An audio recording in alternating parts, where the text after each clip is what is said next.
et de deux. Donc d'une deuxième partie. Très beau. Plein de nouvelles choses, nouveaux persos, nouveaux lieux, plus intéressant que la première partie. Hein, on est quand même sur une pente positive, donc c'est très bien. Le rythme est très bon, hein, ça passe super vite. Donc je reste quand même super emballé. Parce que je m'attends souvent à des ratages, hein, on est d'accord? Non mais il y a des trucs super beaux dans ce film, j'aime bien. L'éclipse avec les doubles soleils là, je trouvais ça super beau. Ah ouais, chambé. Stylé même. Ouais, c'était cool. On dit pas cool. Et notamment les armes. Hein.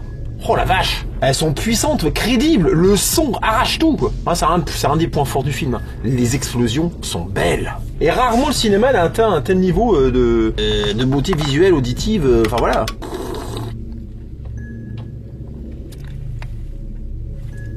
Mais ouais, 2 minutes de vidéo, tu t'es dit ça va bien se passer. Non. Ça peut pas bien se passer avec moi. Parce que en amoureux de la technologie, je n'ai pu m'empêcher de faire un inventaire de l'arsenal d'armement de cet univers. Alors, canon aérien à fragmentation sol, lance-roquettes, lance-flammes, laser bleu dévastateur, bombe atomique, mine magnétique, fusil de sniper, j'ai fait une liste, hein, c'est trop long, flingue, drone empoisonné, dard empoisonné, et à côté de ça, subsistent les infatigables canifs, épées et autres dagues, voilà. Car pourtant, malgré cet équipement, les assauts de fantassins continuent à se faire dans cet univers à l'épée. Voilà. Oui, moi je veux bien que ce soit des espèces de boucliers là qui soient à l'origine du truc. Ouais, c'est rajouter une contrainte scientifique pour rajouter du spectacle moyenâgeux. Parce que normalement, avec le temps, la technologie faisant, les armes tapent à distance. Et de plus en plus. Et réduisant même le conflit, avec l'arme atomique par exemple, hein, à de la dissuasion pure. C'est-à-dire qu'il n'y a même plus de conflit, quoi. J'admets, c'est moins sexy qu'un combat de Spartiates. This is where we hold them. Mais tout cet arsenal rend caduque certaines scènes. À un moment donné, il y a une scène, t'as les Harkonnen, ils se planquent, ils montent sur le rocher. Alors d'ailleurs c'est très très beau, s'ils utilisent leur système antigravitationnel, comme ça ils grimpent. Magnifique, élégant et crédible à la fois. Franchement Villeneuve il est fort quand il s'y met. Hein. Et donc les gars ils ont des sabres, tu vois. Puis quand ils arrivent en haut, t'as les Fremen, ils les snipe. Avec des fusils à longue distance, on les voit pas trop faire, les mecs se font dégommer un par un, quoi. Et je me dis mais pourquoi ils font pas ça à chaque fois en fait? Mais venez même pas avec vos épées. Prends même pas ton couteau, qu'est-ce que tu mets un sniper sur la colline là-bas, tu les désingues tous. On va me dire c'est pas assez sport, ils aiment le corps à corps. Oui, bah ouais, bon voilà, c'est ce que je dis. D'ailleurs, ces Harkonnen sur coup là, ils sont très cons parce qu'ils viennent dans le désert et puis l'hélicoptère il repart. Toujours un appui aérien les mecs quand vous êtes au sol. Comment ils ont fait en Afghanistan là dernièrement? C'est à peu près le même décor, hein. C'est la même topo, hein. Ne cherche pas. Les troupes au sol ne se déplacent jamais sans un appui aérien. La base. Parce qu'au passage, l'absence de l'utilisation correcte du matos qui est à sa disposition fera perdre à Raban, là, le commandement d'Arrakis. Remplacé par Fade, qui lui a l'idée de bombarder les cachettes des Fremen. Et Raban, c'est quand même un sacré con de pas y avoir pensé. Pardon. Il y va au sabre. Bah non, Fade bombarde. Logique. Donc voilà, de l'escrime. Mais même là, il y a un truc qui me gêne quand même, hein. Ouais, parce que les soldats de l'empereur, là, les fameux Sardaukar, qu'on nous vend depuis le début, hein, comme la crème du summum, hein, avec des rituels sanglants à base de sacrifices humains, tu sais. Ici, dans le premier épisode, non mais ça claque, hein. Il y avait un peu de sang. Ça commençait à parler le bon langage. Mais ça n'a pas été plus loin.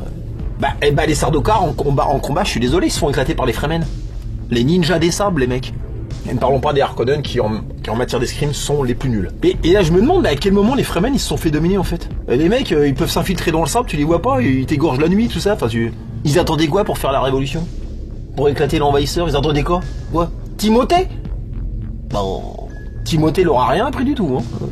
Tiens, ça c'est un bon truc qu'ils avaient fait dans la version de Lynch, c'est qu'ils avaient rajouté un intérêt à Paul Atreides. C'est qu'il utilisait, il avait passé les modules étranges, qui étaient d'une technologie Atreides. Il avait armé les Fremen, qui à la base étaient désarmés. Et ouais, et là ils pouvaient faire leur révolution. Et ouais mon pote. Et ouais. À un moment donné, t'as les Fremen, ils attaquent une moissonneuse. Alors que les mecs, ils y vont, ils attaquent au sol. Alors qu'ils ont des lance-roquettes, des mines, des lasers bleus. T'as vu les putains de lasers bleus qui te détruisent les moissonneuses en un coup. Je suis désolé, hein, moi c'est ce genre de truc moi, qui casse la logique tactique dans ma tête, quoi. Ça me fait sortir du film. Un chef de guerre, ça fait pas le spectacle. Ça gagne une guerre. Bah c'est pas compliqué, mec, tu mets juste le laser bleu en embuscade. D'ailleurs, à un moment donné, c'est ce qu'ils font. Mais faites ça à chaque fois, en fait. Parce que là, c'est toute la scène de Usul et de la Zendaya, là, je sais plus comment elle s'appelle, qui est caduque. Ils se battent contre un hélico, là, ils se planquent en dessous de la moissonneuse, là, avec l'hélico qui essaie de les shooter. Elle est super, la scène, hein. Les armes défoncent et tout, mais en vrai, ça n'a pas lieu d'être. Et pas besoin de s'exposer. Laser bleu. Laser bleu.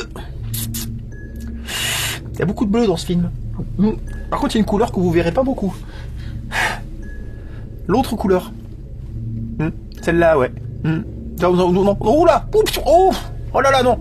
Parce que si, les explosions et tout ça, elles sont magnifiques, hein. Elles crachent les flammes à se donner, hein. Vraiment. Il y a un absent de taille pour parfaire cet esprit de la guerre, pour frapper notre subconscient. Surtout avec les Harkonnen, hein, qui sont réputés sadiques, tu vois. Eh bah oui, comme dans le premier. Villeneuve a encore éliminé toute trace de ce fluide si cher. Enfin, pas qu'à moi, hein. Paul Verhoeven aussi, il adore.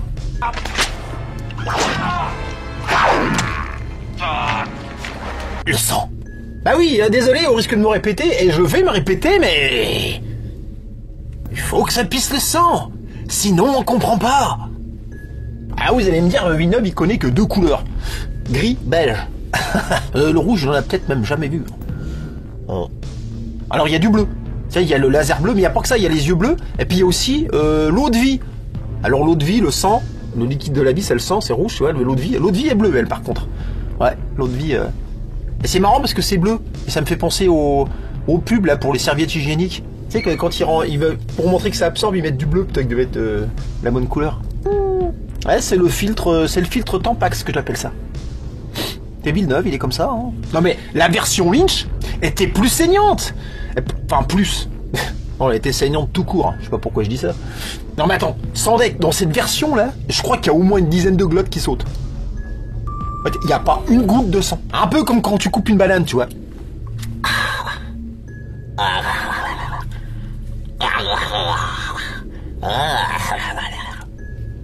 Nul.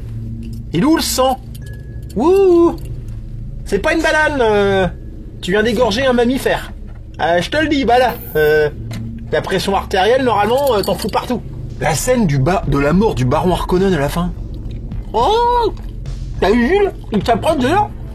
Il y a un coup de chlose dans la gorge, comme ça, tu sais. Il croirait qu'il met un piquet de tente. Ou tu sais, l'apéritif, là, les pics pour les olives. Pareil, il dit, il bouffe une olive, là. On est où? Oh. T'as vu la version de 84 ou bien?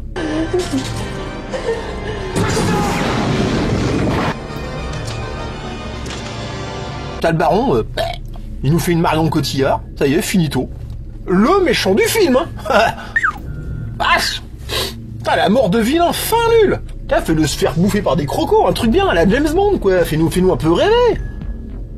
Oh. Putain, on passe à ça du film collector quand j'y pense. Juste parce qu'il faut que ce soit tout public, pour les jeunes. Mais non. Faut les éduquer, au contraire. Mais à 10 ans, tu leur montres Robocop direct. Non, à 10 ans, c'est très bien Robocop. Mais ça te forge de caractère. Ils savent que le corps, il saigne. Voilà. Arrêtez de purifier le sang. Le cinéma de toute violence. La violence, c'est la vie. La mort, c'est la vie. Le sang, c'est la vie.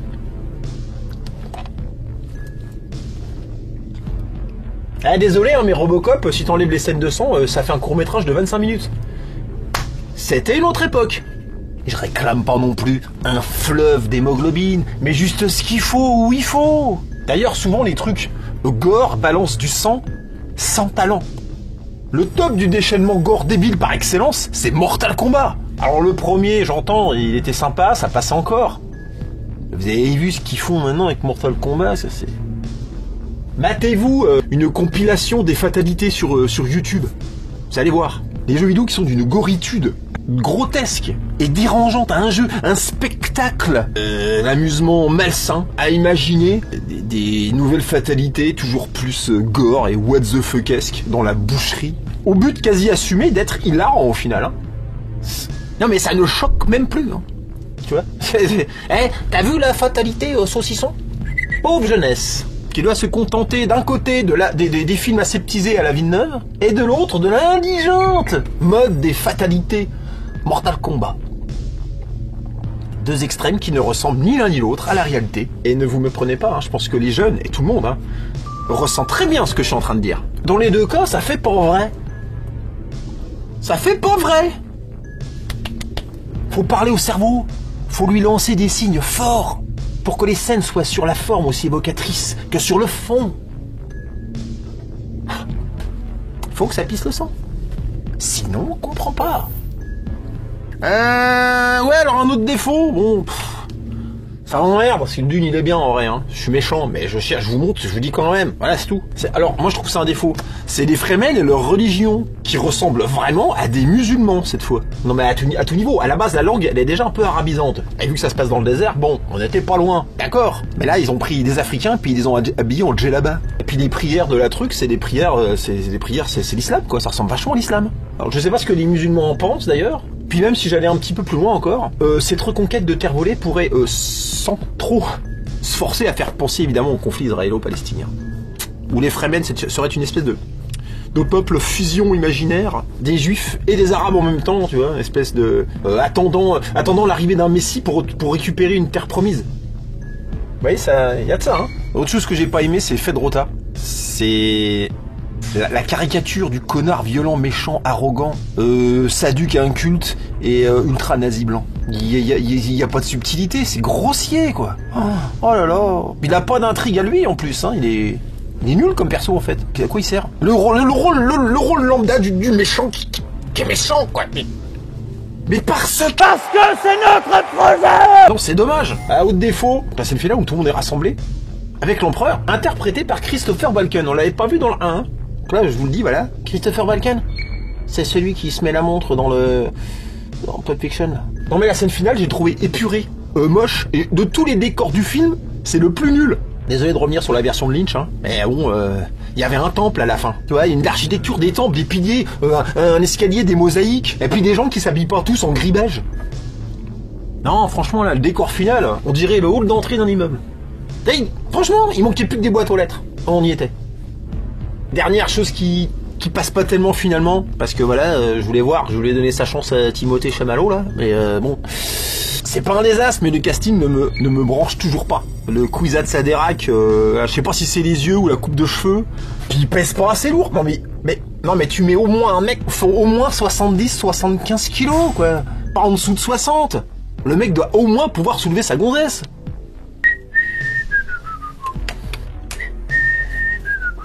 Bon voilà, un Dune 2, bon j'aurais pu faire l'éloge des trucs bien, c'est vrai. Le développement de Ferguson, la maman là, très bien. L'explication autour de l'eau de vie, j'ai adoré. Toutes les scènes avec les verres des sables sont assez prenantes. La scène sur Geddy Prime est incroyable. Niveau esthétique, ça tarte tout, franchement c'est super. Même si c'est un petit peu trop SF CGI quoi. J'ai pas vu le temps passer, ce film, et la deuxième partie est vachement mieux rythmée que le 1. Et donc on attend la troisième partie en 2026. Et ouais, plein de nouvelles choses vont arriver, et cette fois on dépasse vraiment le film de David Lynch, qui n'allait pas plus loin. Là on y va, donc ça devient vraiment intéressant. On verra Anya Taylor-Joy, et verra-t-on les navigateurs un jour? Parce que moi je les attends toujours depuis le début. Voilà. Bon alors, par contre, un navigateur vu par Denis Villeneuve, je sais pas à quoi ça va ressembler. Une patate. Non, un œuf, tu vois, avec un petit œil, un Pokémon. Je sens pas le navigateur de Denis Villeneuve. Non mais en fait, je réfléchis et je sais pas si j'aime ce Dune. Parce que je vois le potentiel, mais je vois les scènes de combat pas logiques. Bon, la violence pas sanglante. D'ailleurs, les 3 Harkonnen meurent sans une goutte de sang. Les 3. Je vois des méchants mal développés. Bah voilà, je vois en fait un univers en général mal exploité. T'as des choses qui sont vraiment classe, on aurait envie qu'il y ait un petit peu plus longtemps, tu vois, et puis ça passe un peu vite des fois, t'es un peu dégoûté. Parce que ça s'étire beaucoup sur les Fremen, la prophétie et tout ça, mais bon, ça se passe quand même que dans le désert. Voilà, c'est du sable, on s'en fout, niveau déco de SF, non. C'est le Paris-Dakar ton truc, qu'est-ce que tu me fais? Moi, franchement, j'aurais préféré que le film se passe complètement sur Geddy Prime, tu vois. Enfin, en grosse partie sur Geddy Prime. Alors, tu vas me dire, c'est pas dans le livre de Frank Herbert. Oui, je sais, mais c'est pour dire.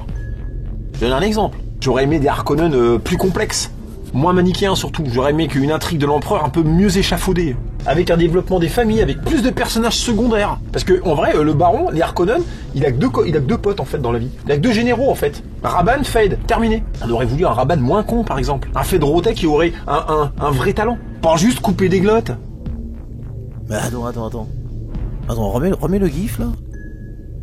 Moins vite. Oui. Grossissement. Encore. Pause. Secteur F4. Agrandissement. Bon. Mais c'est du sang. Mais c'est... Alléluia. Et le complot des Bene Gesserit, elle m'a pas transcendé quoi. Leur truc, enfin, je sais pas, leur pouvoir, ils s'en servent pas tellement en plus, hein. Je trouve ça un peu dommage. À noter que dans Dune, c'est des femmes qui sont les complotistes, hein, qui sont les méchantes. Hein. Dune, un film misogyne par interrogation. Quand tu mets un bout de la réponse dans la question, c'est que t'es pas impartial. Je te le dis tout de suite. Voilà. Moi je dis ce qui aurait été vraiment dingue, ça aurait été de réécrire un peu. Comme l'histoire des modules étranges, tu vois.